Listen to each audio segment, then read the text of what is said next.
The town of Greyhaven sat on the edge of the sea like a half-forgotten memory. That winter, the fog had settled so thick it seemed to erase the horizon, swallowing the lighthouse beam, muffling the gulls, and turning the cobblestone streets into blind alleys. The wind off the harbor cut through shutters and coats alike, biting not just the skin but the spirit of anyone caught outside. To most, Greyhaven was a place to endure until spring. But for two small boys, it was a battlefield of survival. Noah and Nathan were twins, just 10 years old, and both blind since birth. The townspeople often marked them by the dark glasses they wore, the kind that shielded not just their eyes but their fragile dignity. They moved like shadows tethered to each other, always close, always cautious. Since their mother's death the autumn before, and their father's disappearance soon after, the twins had lived alone in a sagging apartment by the river, the kind of place no landlord cared to fix. Windows rattled, floorboards moaned. The walls grew damp with salt air. It was less a home than a shell, yet it was all they had. Their only constant beyond each other was Guide, a German shepherd with a coat thick against the cold and eyes that seemed older than time. Guide wasn't just their companion. He was their sight, their compass, their shield. Neighbors sometimes scoffed at the sight of a dog leading two blind boys down the lane, but those who paid closer attention noticed something else. The way Guide slowed at every step, angled his body against the twins' legs when the wind shoved too hard, or pressed his warm flank against them in the silence of the night. But even Guide could not fight the illness that crept into Nathan's lungs. It started with a cough, then grew into a rasp so harsh it shook his small frame. By the first week of December, every breath was a battle. His thin hands trembled as he tried to clutch the quilt that never kept the cold away. Noah listened to the sound with a fear that hollowed him out. He couldn't see the color of his brother's face, but he could hear it. The strain in each inhale, the faint whistle in each exhale, the silence that stretched too long between them. That night, as the fog pressed close against the cracked window pane, Noah made a choice. He felt Nathan shiver beside him on the mattress, his skin hot with fever. He touched Guide's harness, that familiar leather strap worn smooth by countless fingers, and wrapped it around his hand like an oath. "We can't wait any longer," he whispered into the dark. His own voice shook, but there was steel beneath it. Sliding his arms under Nathan's body, Noah lifted him. His brother was frighteningly light, as if the sickness had hollowed him out. Nathan's head fell against Noah's shoulder, his breath shallow, uneven. Noah staggered under the weight, not because his brother was heavy, but because the responsibility pressed down like stone. Still, he straightened. Still, he stood. Guide rose immediately, ears pricked, tail stiff, as if he understood the gravity of the moment. The dog positioned himself at the door, waiting for Noah's signal. When Noah nodded, Guide nosed the door open, and the three stepped into the storm. The night swallowed them whole. The wind ripped at Noah's threadbare coat, sneaking icy fingers through the holes at his sleeves. His boots were so worn he could feel every crack in the pavement under his feet. He leaned into Guide's steady pull, trusting the dog's instincts where his own eyes could not follow. Behind him, Nathan coughed weakly, the sound raw, broken, a cruel reminder of why they had no choice but to walk. The streets were empty, abandoned to the fog. Somewhere in the distance a bell tolled, muffled and lonely. The scent of salt water and smoke clung to the air. Every step felt like a gamble against time. Could he reach help before the breaths behind his ear stopped altogether? Noah whispered to his brother as they moved, words as fragile as prayers. "Hold on, Nathan, just a little longer. Guide's got us. We're going to find the light." And with each step, he tightened his grip on the harness, his other arm locked around his brother's fragile body, carrying not just his weight but the weight of a promise, that blindness, poverty, and neglect would not decide how their story ended. The walk through Greyhaven's fog felt endless, each step heavier than the last. Noah's arms ached from carrying Nathan, his back bent under the frail weight of his brother, and the crushing dread that every cough might be the last. Guide tugged gently but firmly at the harness, leading them toward the faint glow that broke the dark, a single neon sign humming over the doors of Greyhaven Community Clinic. Noah's chest filled with hope and fear in equal measure. He had heard of this place. It wasn't the big hospital by the bay, but it was close, and close meant fast. Fast might mean survival. The glass doors slid open with a hiss, letting in the boys and the dog, bringing with them the smell of wet wool, sickness, and desperation. Inside, the air was too clean, too bright. The fluorescent lights made the clinic sterile and sharp, a place where order mattered more than warmth. Behind the reception desk sat a thin woman tapping at her keyboard, her eyes flicking up just long enough to notice the strange trio. One boy blind, the other unconscious, and a German shepherd at their side. She opened her mouth, but before she could speak, another figure stepped into view. Dr. Harold Pierce. His white coat was spotless, his gray hair combed with meticulous care, his expression carved from stone. He was the kind of man who treated rules like scripture, who measured worth in forms and signatures rather than in heartbeats. His gaze swept over Noah and Nathan as if they were numbers on a page, not children on the edge of collapse. "My brother," Noah began, his voice cracking. He can't breathe right. Please help him." His hands trembled as he tried to shift Nathan forward so they could see his pale face, lips tinged blue, chest rising and falling in shallow jerks. Guide whined low, as if adding his plea.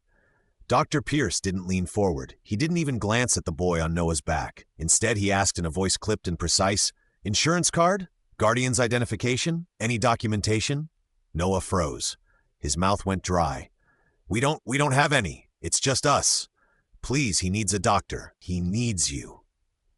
Pierce's lips pressed into a thin line, as though the absence of paperwork were more offensive than the child gasping for air in front of him. "Without proper documentation, I cannot admit him. That is policy." The words landed like hammer blows. Noah felt the strength drain from his knees. He nearly stumbled, tightening his arms around Nathan's body as though to shield him from the cruelty that had just been spoken.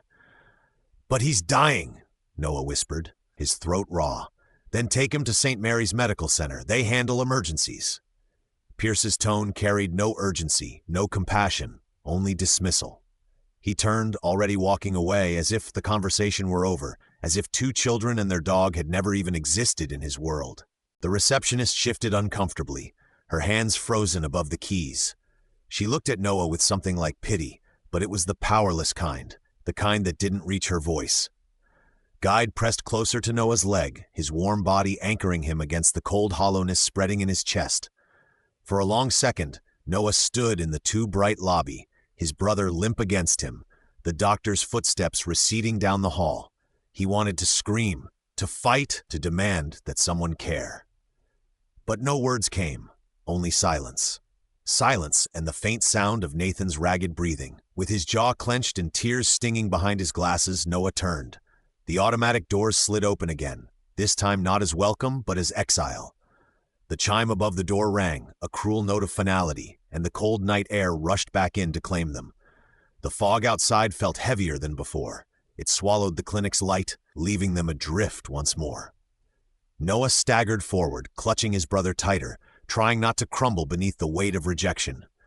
Guide moved close enough that Noah could feel the dog's breath against his hand on the harness, steady and reassuring. It was as if Guide whispered in a language only the heart understood. "Don't stop. Don't give up." Noah drew in a shaky breath. He could not see the road ahead. He did not know if St. Mary's was near enough, if Nathan could last the journey, if help even existed for boys like them. But he knew one thing. Standing still meant death. Moving, no matter how painful, no matter how uncertain, was the only choice left. So he walked, one step, then another. His boots scraped against the cracked pavement. The fog clung to his coat. Nathan coughed once more, so faint Noah almost thought he imagined it. He pressed his cheek against his brother's hair and whispered, "Hold on, just a little longer." Behind them, the clinic doors slid shut, sealing in the warmth, sealing out compassion, leaving only the echo of a policy that valued papers over lives. Ahead of them stretched darkness, and somewhere within it, a sliver of hope waiting to be found. And though Noah couldn't see it, Guide did. The German shepherd's ears pricked toward the sound of distant footsteps in the fog. Someone was out there, someone whose story had not yet crossed theirs, but soon would. The shoreline of Greyhaven was a place of ghosts. Waves gnawed at the pier pilings, and the fog wrapped itself around the old boardwalk lamps like a shroud. To most people, No sane soul would walk there after dark. But Adrian Wells wasn't most people. He was a man who had once owned half the shipping contracts in the harbor, who had spoken in boardrooms where every word moved money like tides. Yet tonight, he walked alone with only the rhythmic tap of his cane against the planks, the fog curling around his long coat. His fortune had not saved his wife nor his daughter. Years ago, they had been turned away from a hospital, denied care by the same kind of bureaucratic cruelty that had just cast Noah and Nathan back into the storm. They had died waiting, and Adrian had never forgiven the world for it. To the townsfolk, Adrian was a recluse, a man who had traded his empire for silence by the sea. But inside him, grief and guilt smoldered like embers that refused to die. That night, as the fog pressed against his face, he thought of them again, his little girl's laughter, his wife's steady hand, and wondered if penance would ever come. Then he heard it. Not the gulls, not the tide. A sound carried on the fog like a thread tugging his heart, the uneven scrape of boots on cracked pavement, the faint cough of a child, and the low, warning growl of a dog. Guide had heard him first. The German shepherd stopped mid-step, his muscles tense, his ears pinned toward the shore. His growl was not one of threat but of alert, the sound of a sentinel recognizing someone unknown. Adrian followed the sound, eyes narrowing against the fog, and then he saw them. Two small figures emerged beneath a flickering street lamp. A boy, barely tall enough to carry his burden, with dark glasses that reflected nothing. On his back slumped another child, limp, his head falling against his brother's shoulder. The boy's thin arms clutched his twin like a lifeline. Beside them, the dog strained forward, as if willing someone, anyone, to finally notice. Adrian froze. His heart stuttered in his chest. The image slammed into him like a memory resurrected. He saw not just two blind boys in the mist, but his own daughter, her small hand reaching for him, her breath fading in a sterile waiting room that had turned them away. He saw his wife's final plea. He saw the hospital door closing, and in that moment, the past and present collided.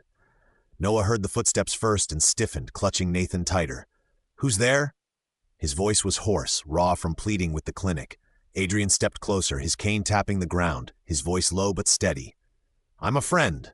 Don't be afraid." Guide moved between them at first, a wall of muscle and loyalty, but his growl softened into a whine, as if he, too, sensed something in Adrian that the fog could not hide.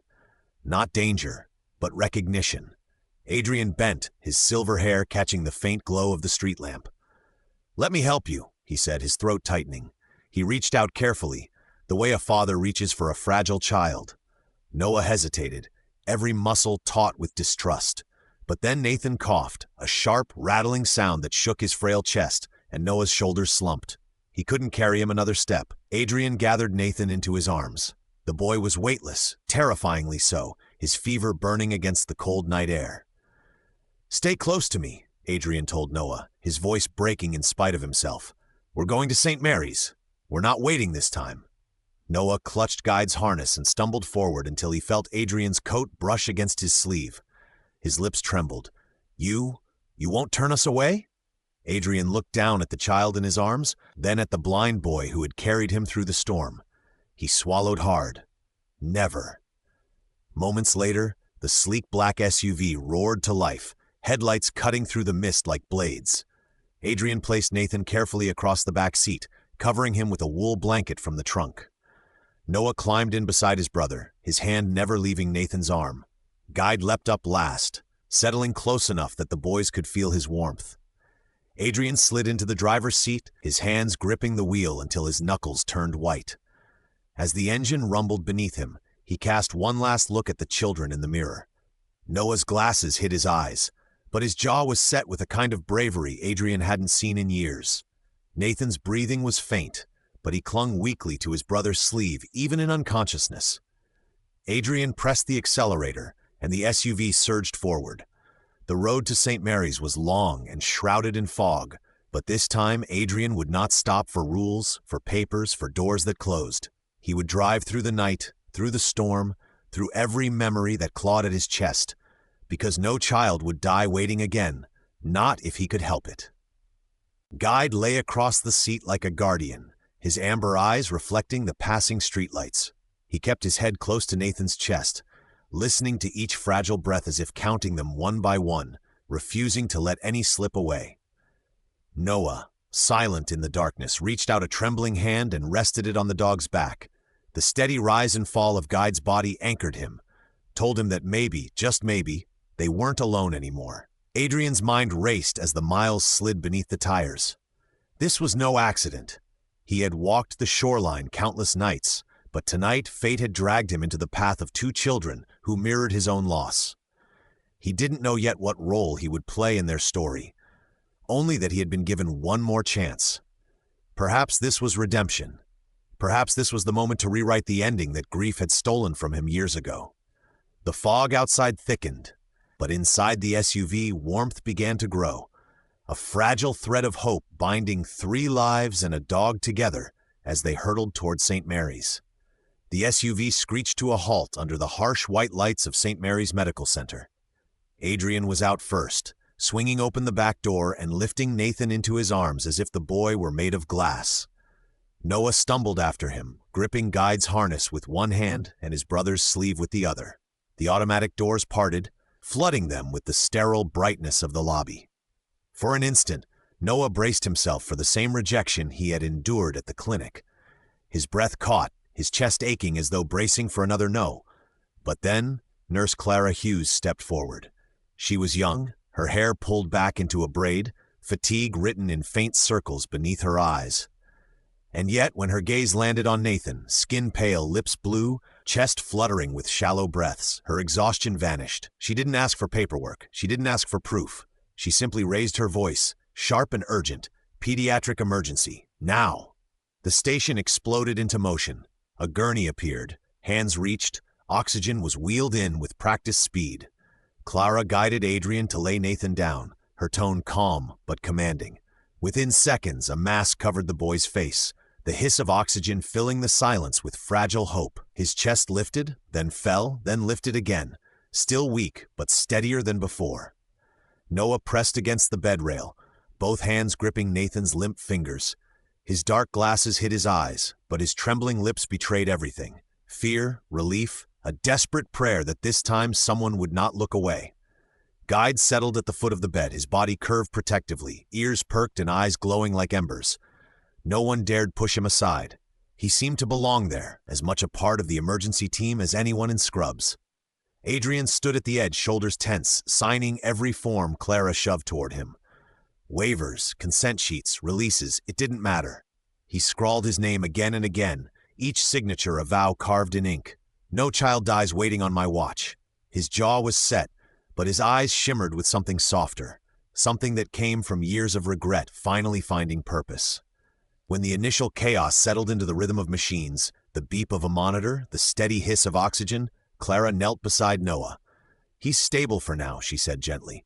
"You can stay right here. Just keep holding his hand." Noah nodded, his fingers tightening around Nathan's. For the first time in hours, he let out a shaky breath, the kind that felt almost like release. He whispered so only his brother could hear. "See? I told you. We found the light." In that moment, St. Mary's became more than a hospital. It became a doorway the world had denied them for too long. And for the first time that night, the door stayed open. The night at St. Mary's slowed into a fragile rhythm, the hum of machines, the hiss of oxygen, Nathan's chest rising and falling in fragile cadence. But even as Clara stayed by the bedside, something gnawed at her.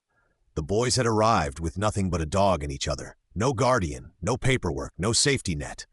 If the system had failed them once, what would keep it from failing again? When the emergency passed, Clara slipped away to the records office.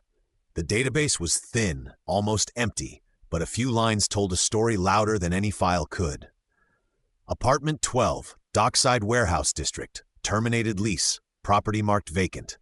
Under the name Hawthorne, there was no active address, no insurance, nothing to anchor the boys to the world. They were ghosts on paper. Clara leaned back, unsettled.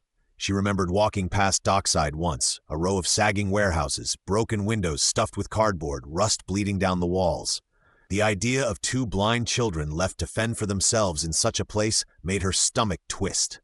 And then another name appeared on the margins of an old complaint, Mason Crow. She asked around quietly, Neighbors spoke in whispers, their words heavy with fear and resignation. Mason was a drifter, mid-40s, who had a reputation darker than the alleys he prowled. Arrests for theft, drunken fights, suspected abuse that never stuck because witnesses vanished or refused to testify. He looked after the twins sometimes, one woman muttered, as if ashamed of the words. But looking after them meant leaving them hungry, or worse. Another neighbor added, I heard him yelling. Once I saw Noah with a bruise, but when I asked, he just shook his head. Clara's pulse quickened. These weren't just rumors, they were warnings, the kind too often ignored until tragedy struck. She knew she couldn't face this alone. That evening, she requested a meeting with Sergeant Blake Rowan at the precinct. Blake was known in Greyhaven as a steady hand, a man who'd seen too many cases slip through cracks and refused to let them fall silent. When Clara spread the reports across his desk, the vacant address, the terminated lease, the whispered name, he leaned back, jaw tightening. This isn't new, Blake said. Crow's been on our radar for years, never enough to hold him. He drifts, picks his marks, then disappears when the heat rises. But if he had access to those boys... He let the thought hang, unfinished but heavy enough to crush the air between them. Meanwhile, Adrian was not idle. Sitting in the dim light of the hospital's family room, he made a call to Olivia Grant, a human rights attorney with a reputation for sinking her teeth into the kind of cases no one else dared to touch. Her voice on the line was sharp, alert. Children without a guardian, living in a condemned property, connected to a man with a history of abuse? Adrian, this isn't negligence. This is abandonment.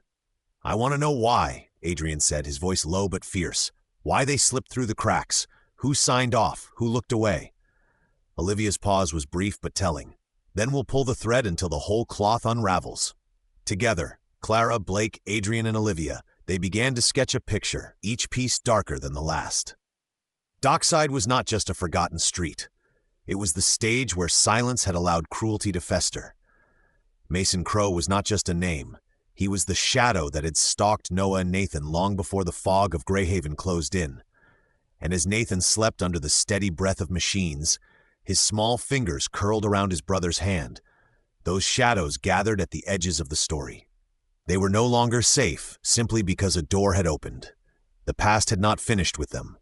Not yet. Greyhaven slept under a heavy curtain of fog, the kind that blurred street lamps into pale halos, and made even familiar streets feel like strangers. Yet one address remained etched in Noah's memory, the crumbling warehouse apartment where he and Nathan had survived their darkest months. Adrian didn't want to take him back. The boy had been through enough. But when Noah whispered that their mother's Braille notebook was still there, along with a harmonica their father once played before the family fractured, Adrian heard the plea for what it was, not just keepsakes, but fragments of identity. Proof they had belonged to someone once. Proof they mattered. So that night, Adrian drove the black SUV down to Dockside. Beside him sat Noah, small hands clenched around Guide's harness. In the back, Blake Rowan checked his service pistol, his presence a silent promise that tonight would not end the way the past had. When they arrived, the building loomed like a husk, its brick walls streaked with damp, one window covered in warped plywood. The front door sagged on rusted hinges. To anyone else it looked abandoned, but Guide knew better. The German shepherd halted at the bottom step, fur bristling, a low growl rolling from his chest. Noah's blind eyes turned toward the sound, and his grip tightened. "Someone's been here," he whispered. Adrian stepped closer, running his gloved hand over the lock. Scratches cut into the metal, fresh enough to gleam in the weak light. His stomach tightened.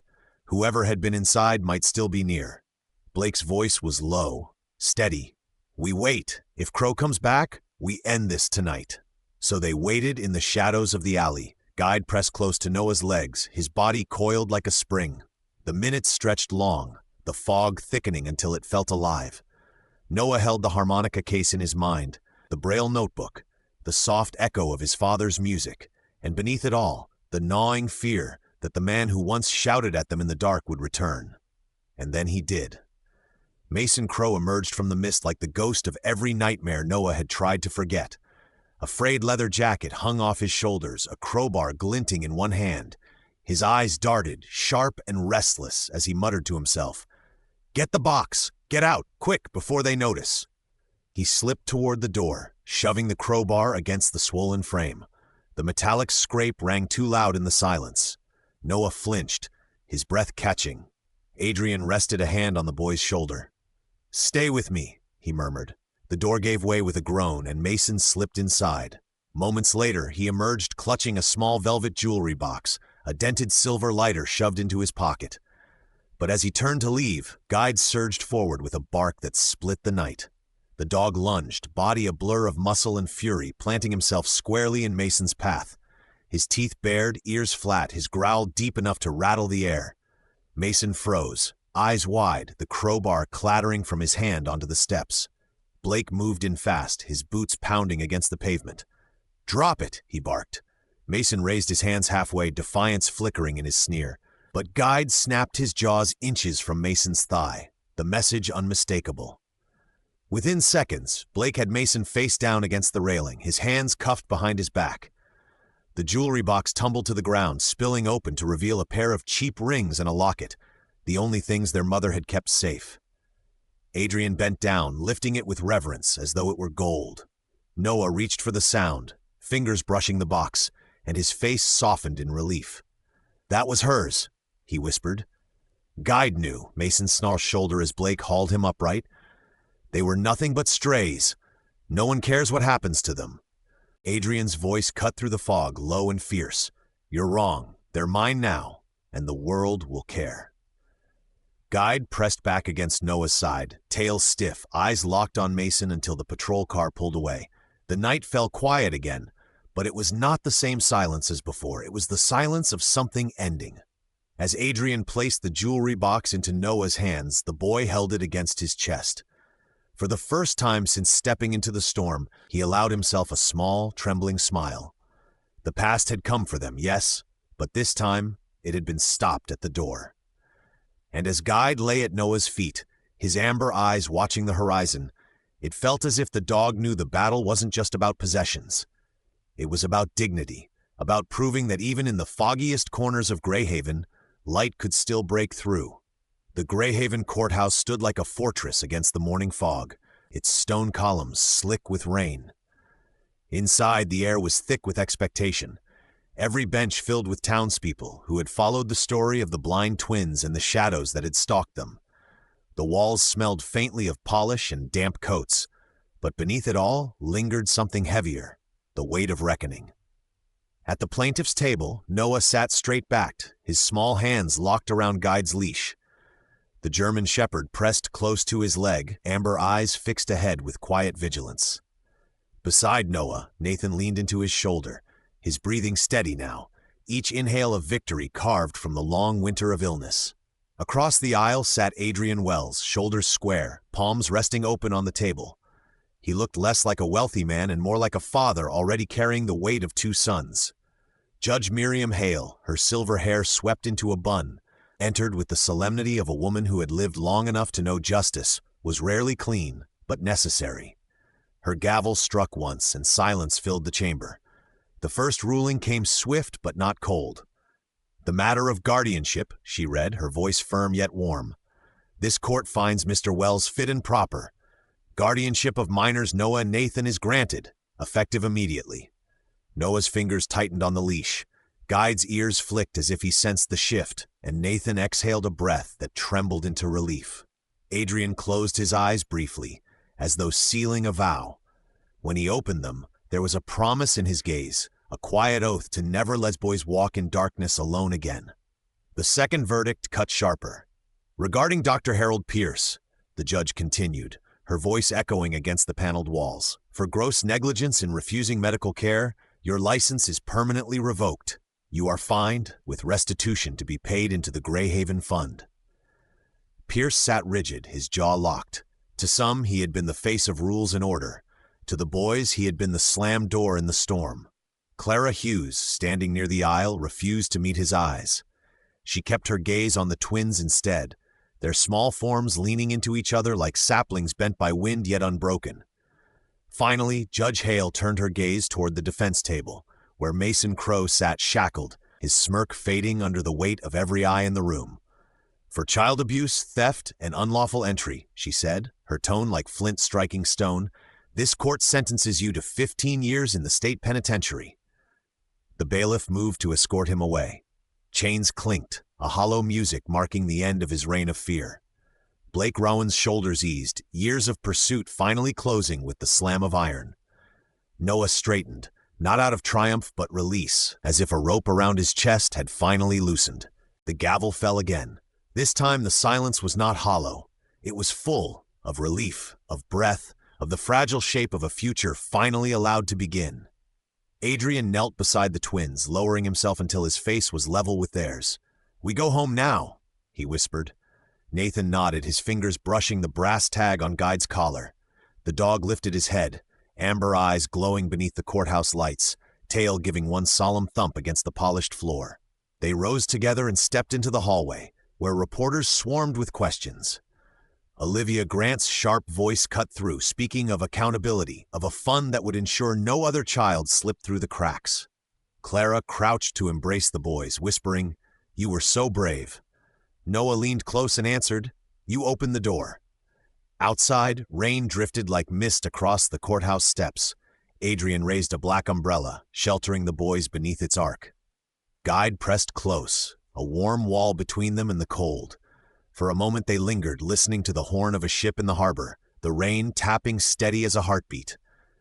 Not every story ends with thunder. Some end with a quiet light holding steady in the fog. At the SUV, Nathan paused, palm flat against the door, as though reading the world through touch. "Is this what home feels like?" he asked. Noah smiled, his hand still wrapped around Guide's harness. "Yes," he said softly. "It feels like someone waiting." The engine rumbled to life, calm and steady. Guide leapt in last, circling once before settling between the boys, his head resting on Noah's knee, his ears turned toward the road ahead. As they drove away, Greyhaven's streets gleamed silver under the rain. The lighthouse beam swept its faithful arc across the harbor, steady and sure. In the rearview mirror, Adrian saw the courthouse fade into the fog, not as a place of rejection, but of completion. He exhaled, feeling the past step back, making room for something new.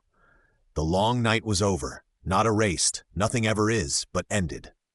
And in the quiet between wiper strokes and the dog's steady breathing, a family began. Spring came late to Greyhaven, carried on winds that still smelled of salt and storms. Yet on the cliffs above the harbor stood a house that seemed to breathe hope into the fog. Adrian Wells had bought it quietly, without ceremony. A modest white home with a red door, perched where the lighthouse beam swept faithfully across the waves. Each night the beam turned, steady and unblinking, like a promise etched into the horizon. You are no longer alone. Inside, the twins began to build lives that once seemed impossible. Noah, with his unshakable steadiness, enrolled in a school for the blind where teachers spoke to him as though his future mattered. He carried Guide's harness proudly each morning, his steps measured but certain, as if every hallway was a shoreline he was learning to chart. Nathan, smaller but full of hidden fire, began his treatments at St. Mary's. Oxygen no longer haunted his breaths. His laughter, fragile at first, began to bloom in the rooms painted in warm colors, Noah's in a deep forest green, Nathan's in a soft, sunlit yellow. For the first time, the boys had doors they could close, not to shut the world out, but to claim as their own. Guide claimed the yard as his kingdom. He patrolled the cliffside grass with quiet pride, ears pricked toward gulls wheeling overhead, tail wagging at every shout from his boys. He was never far, always circling back, always pressing his warm flank against Noah's knee or Nathan's hand. The neighbors began to recognize him not just as a dog, but as a guardian, the kind whose loyalty was measured in heartbeats, not commands. When the town gathered for the spring festival, the story of the long winter unfurled beneath strings of lanterns. Children ran with ribbons through the green, musicians played fiddles that chased away the last of the chill, and stalls brimmed with sugared nuts and hot bread. Yet all eyes turned when Clara Hughes was called to the stage. The mayor's voice carried over the crowd as he honored the nurse who had chosen compassion over policy. Clara stood modestly, braid neat, cheeks flushed, clutching a simple plaque. Her gaze found the twins in the front row, and for a moment the applause softened into something more private. Gratitude shared in silence. Next, Olivia Grant stepped forward in her tailored navy suit, her voice ringing clear. She announced the founding of the Greyhaven Fund, a foundation to protect children who lived too close to the cracks in the system. She spoke of the Hawthorne twins, not by name, but as a reminder that neglect had consequences, and that courage could reshape more than one family's story. The crowd erupted, some with cheers, others with tears, as though the entire town had been waiting for someone to say aloud what they had all seen in whispers. Then came the loudest applause of all. Guide trotted onto the stage, coat gleaming in the afternoon light.